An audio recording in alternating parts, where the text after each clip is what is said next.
and the guy, literally the deep voice guy that's incredible, goes unfriggin' believable, you know, like that. Dude, just is like, it's perfect for battle royales. This video, I mean, just kidding. Hey chat, it's good to see you guys.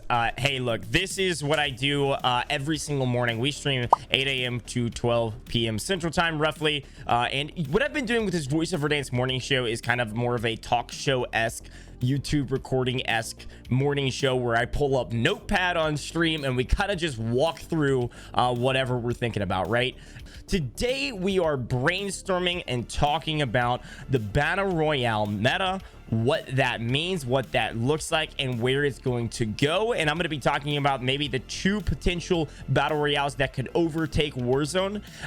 One I think is very not likely, one I think is fairly likely, and then what Warzone could do to potentially not be overtaken by the new battle royales and stay on top of the category and keep the category growing and moving. So that's what we're going to do today. If you guys haven't tuned into one of these, you know, morning sessions, feel free, if you're in the middle of work or stuff, throw it on the lurk. You can listen to this as a podcast if you'd like. However, I will be having a notepad on stream. I don't use Google Doc or Word docs or anything like that. I love Notepad. Battle Royale meta chat.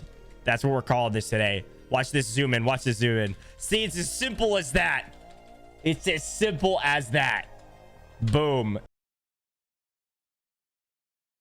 We'll do a quick little history. Most people know this. History of battle royales. There was like a book series, I'm pretty sure, called Battle Royale, and that's kind of what it was like formatted off of. And then PlayerUnknown left the Battle Royale scene in H1Z1 and went and created PlayerUnknown's Battlegrounds, which is PUBG. Okay, PUBG was fairly successful, created a little bit of a competitive scene, but obviously had a lot of glitches in it because it was a fairly unfinished game. And about like, I think it was about 8 months after PUBG came out, Fortnite, for the very first time, I'm pretty sure, Fortnite dropped. 8 months after Fortnite dropped, we had Blackout drop. So a little bit after Blackout dropped and was fairly unsuccessful, we had the Apex drop, which was super exciting. I remember Apex dropping and thinking, okay, this is going to be the game, right, that I like. And so when Warzone dropped, it kind of was this happy medium that also satisfied the massive Call of Duty base in this battle royale scene. And Warzone quickly became one of the biggest and most played battle royales out there. It started to overpass Fortnite after not too terribly long in terms of viewership, because a lot of the big players, and especially the big streamers, decided to go play Warzone instead of Fortnite. So there's the history. There's a lot more we could go into that. I think I went way too into the history, but it was still hopefully interesting. So now we're in Warzone territory. Okay, and we got 2 more BRs coming up that I'm going to talk about in a moment. And then I want to talk about what Warzone could do to stay on top of the Battle Royale meta. Warzone is in its turning point. It has a couple directions that it needs to go. Finally, we will get a map change.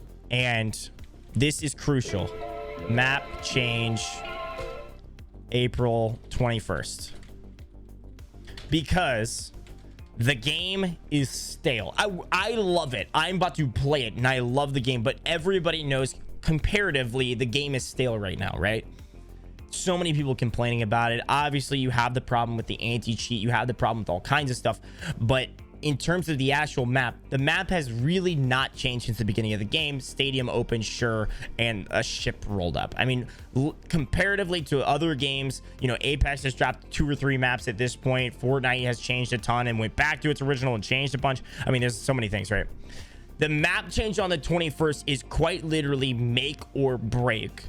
I think if the map change comes on the 21st and they nuke the map and bring in a brand new map, that will be potentially the turning point for Warzone that is going to keep it within the BR meta.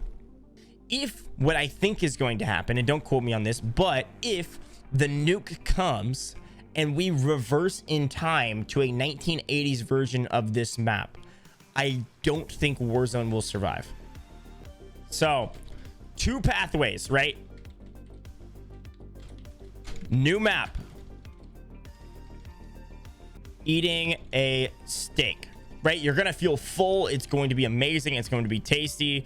1980s map is like game feels still new, but dies quickly from lack.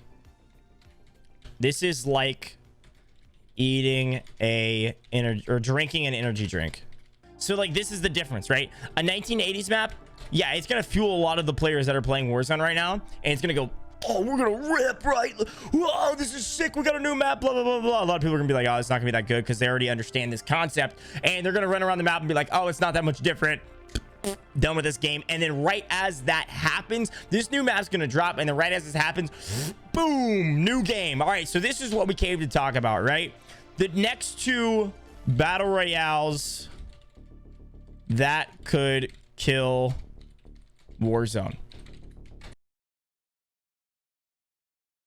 Number one, probably the least likely in my opinion, Battlefield BR. So this is the next one coming out before the other one, right? So the new thing that's coming out, Dr. Disrespect has tweeted about it and basically said the Battlefield, he's super excited for the Battlefield BR. It's going to be amazing. This is why I don't think Battlefield will actually be the replacer for Warzone, because what does the Warzone specific community need? Well, the Warzone specific community needs something that's fast paced, right? Feels very crispy in terms of gunfighting and things like that.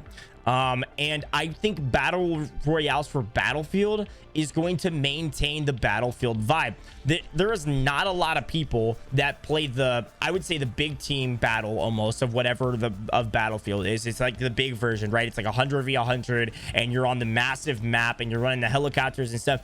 Nobody usually plays those very fast paced, and it's a very slow, methodical game at the biggest level. When you get down to the minutia level where you're in the multiplayer, that's a very specific community that's almost like the size of like Rainbow Six Siege or something like that. I have a good friend of mine named Deltara who's like disgusting at Battlefield in the small like 6v6 version of whatever that I didn't even know that existed until I talked to him. You know what I mean? Like it's that kind of like niche and like cult like almost, it feels like. And so I don't think it has enough of a base to become the biggest game on the market. Battlefield had its time. It was very, very awesome right before kind of the BR meta came out. It was like this almost like BR light that was like really cool, and a lot of people really enjoyed. I loved Battlefield back in the day. I actually played a lot of it. But you know what I loved about Battlefield?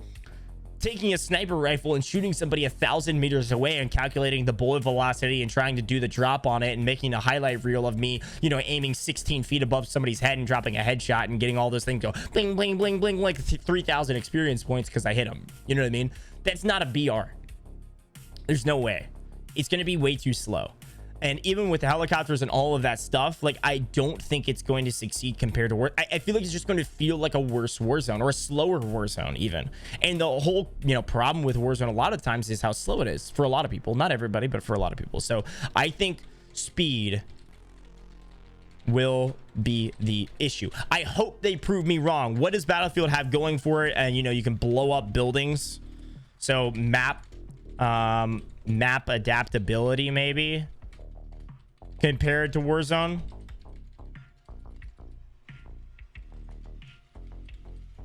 But besides that, I mean, I think Battlefield's gun pace is slower than Warzone. You know what I mean? And pace is everything for these BRs. I mean, there's certainly a happy medium. If you go to Fortnite, the pace is going to be what I would say in terms of people dying too fast. Warzone, if you go to the pace of Warzone, it depends on the game you're in, and you always, you know, vie for those slower dying lobbies so that you can fly around the map and get a ton of kills.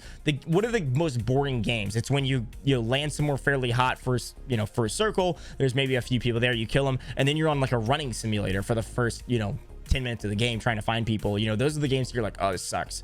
I feel like that's how Battlefield's gonna feel. Okay, this is the big one. Halo Infinite BR.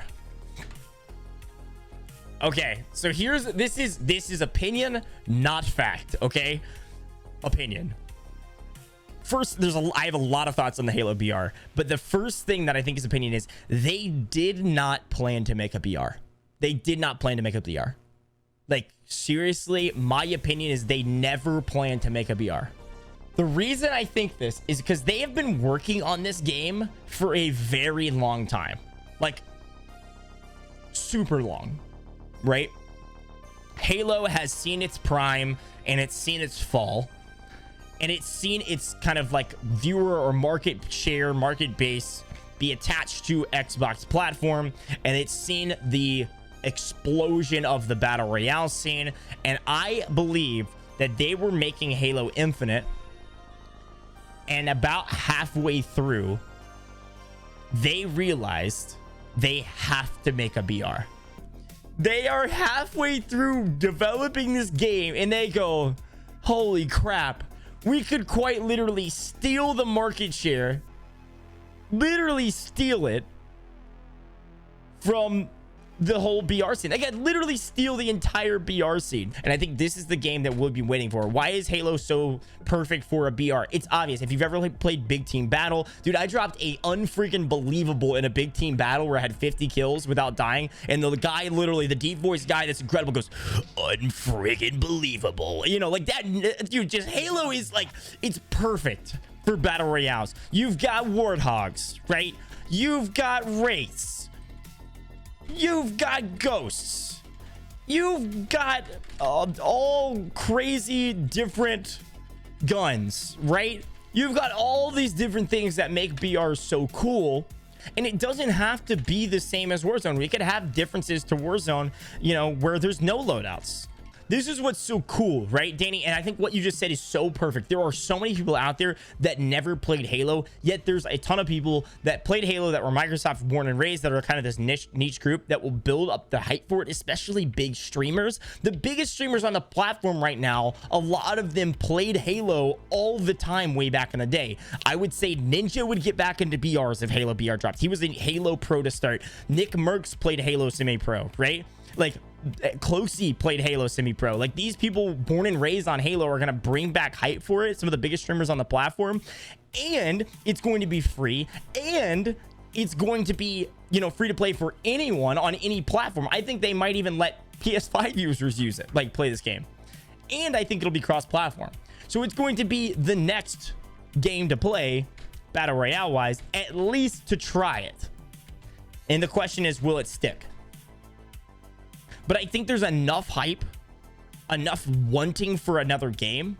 I think there's going to be enough disappointment from Battlefield to where the BR meta could theoretically die if Halo doesn't drop it, that Halo could drop the hottest Battle Royale since anything. And I think this is the cool thing, is that there's enough hype from the community that's played Halo that the people that have never tried Halo in their life will understand that as a Battle Royale, not as a multiplayer, none of this stuff, right? But as a Battle Royale, it's gonna be perfect. That is my thoughts on the Halo BR. I really think because there's so many people that have not touched Halo, that it could seriously be the biggest game that's ever dropped in the Battle Royale stages. Ever. They just have to do it, right? And I think they're going to take their time to do it. They're going to spend the time to make this the best Halo that they could possibly bring to the Battle Royale scene. Make sure everything is up to date so they can drop it at full capacity. And I'm thinking that it's probably not going to drop within... It'll drop maybe a year from now. I think it's going to be a very long time. I think they're going to develop it for a super, super long time. And... yeah, this is my opinion. It is not fact. You can't quote me on this. You can't sue me for it, but I am excited about the Halo BR, regardless of how much time they spend on it, regardless of how polished it is when it comes out, regardless of all of those things. The cool part is everybody is going to try it. Everyone's going to try this game when it comes out, because there's already been so much kind of subversive hype around it. Okay. Cool. You guys like these conversations? Very fun and educational. That's good to hear.